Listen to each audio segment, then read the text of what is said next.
Bienvenidos a No los olvidamos, puente de amor para la Iglesia Católica con la Fundación ACN. Acá conocemos historias sorprendentes de esos héroes silenciosos de nuestra Iglesia que llevan el amor de Cristo a quienes más lo necesitan. Atendamos. La breve historia del país de Sudán del Sur ha estado cubierta de sangre y sufrimiento desde su nacimiento. El país más joven del mundo obtuvo su independencia de Sudán en 2011. En diciembre de 2013 estalló una lucha por el poder político entre el presidente Kiir y su ex vicepresidente Riek Machar. El presidente acusó a Machar y a otros 10 personas de intentar un golpe de Estado.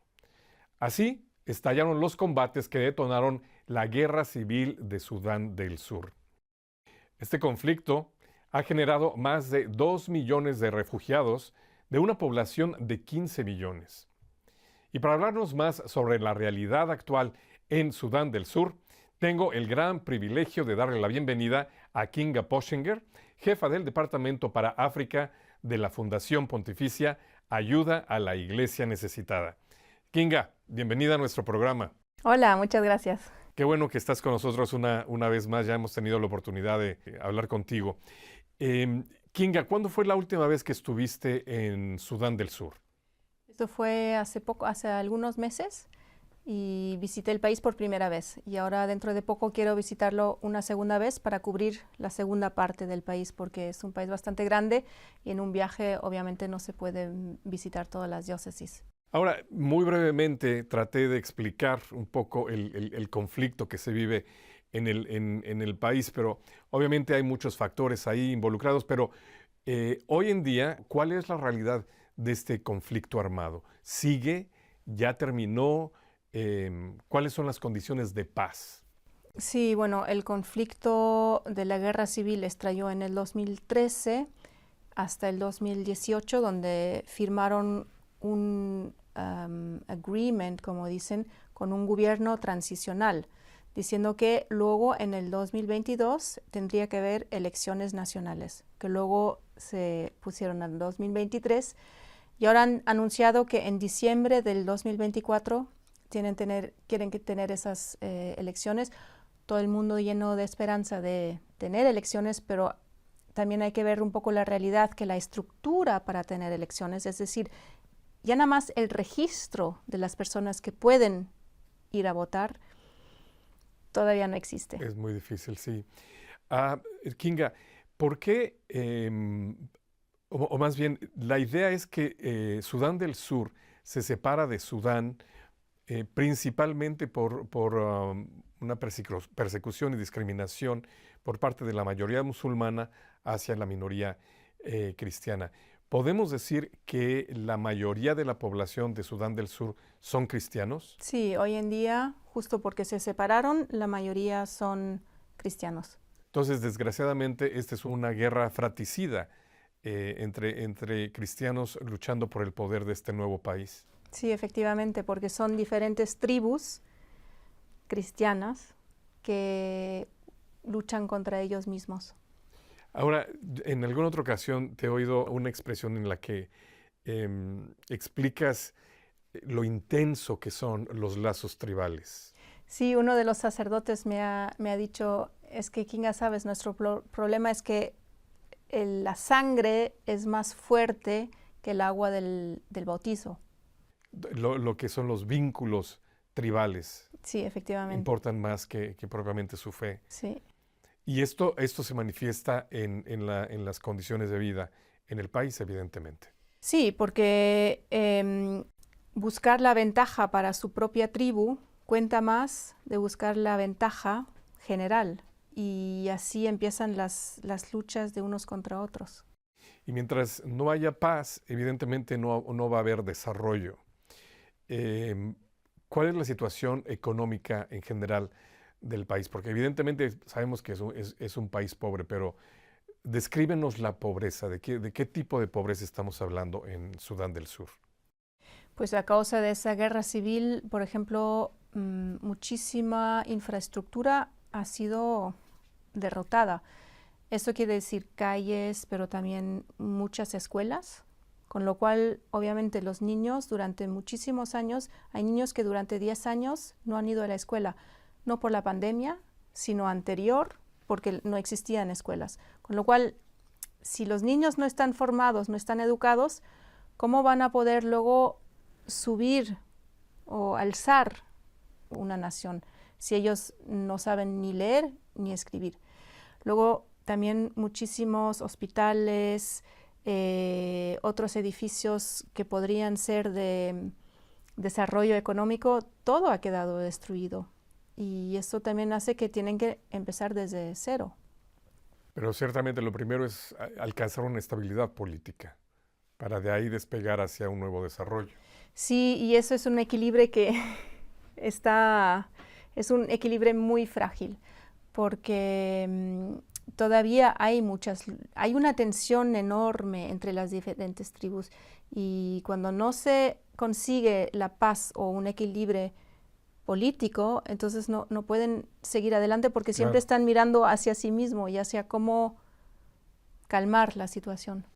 Entonces, ciertamente es un escenario bastante difícil para el trabajo de la Iglesia, y sin embargo, la labor de la Iglesia Católica en Sudán del Sur es prioritaria en muchos campos.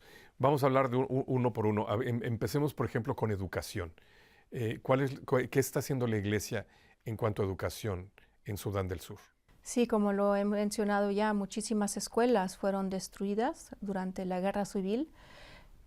Hay zonas rurales donde el 90% de la población no sabe ni leer ni escribir. Es algo que nosotros a lo mejor ni nos lo podemos imaginar. Y no hablo solo de la gente mayor, sino también jóvenes que todavía no saben ni leer ni escribir.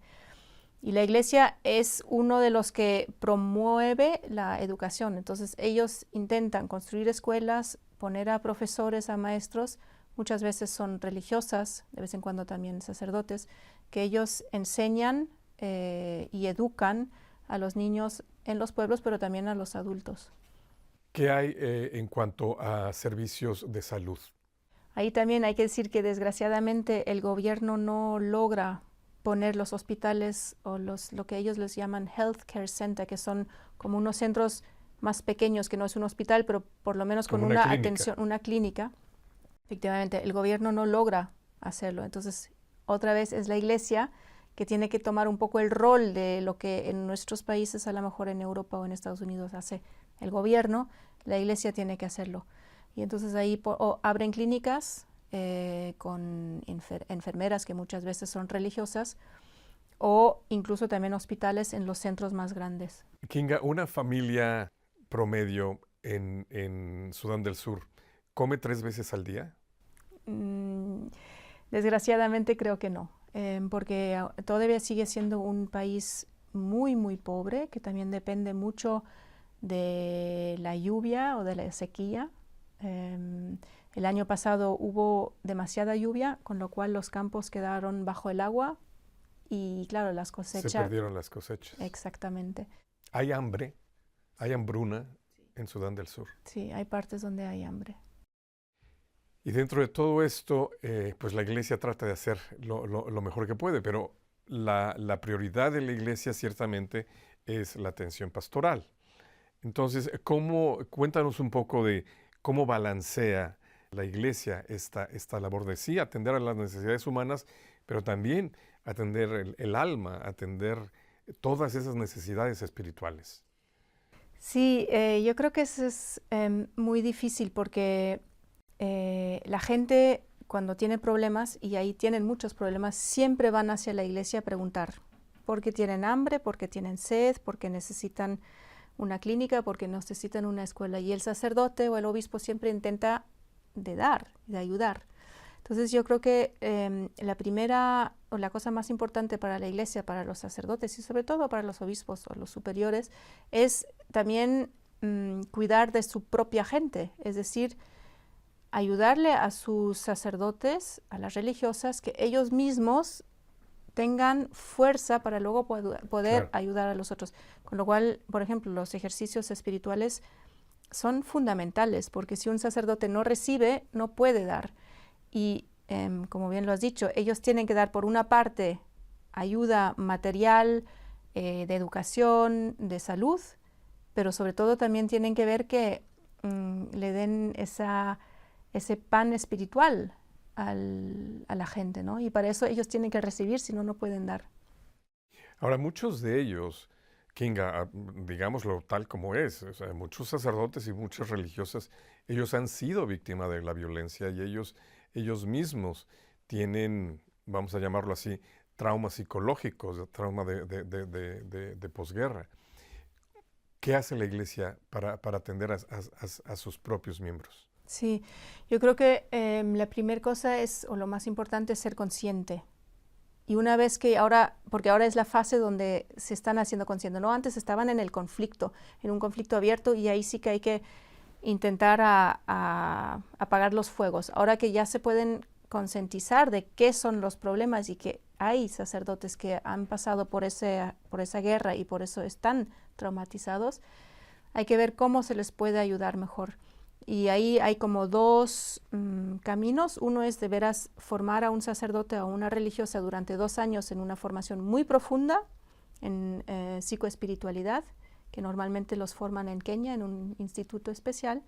Y la otra es luego también traer especialistas que hacen formaciones de 1, 2, 3 semanas para un grupo de sacerdotes, para religiosas, para de veras trabajar ese tema. Historias como estas nos edifican y nos hacen ver que la fe se vive valientemente por parte de los héroes silenciosos de nuestra Iglesia Católica. Gracias por tu compañía. Si quieres conocer más sobre estas historias y cómo ayudar, ingresa a www.acncolombia.org.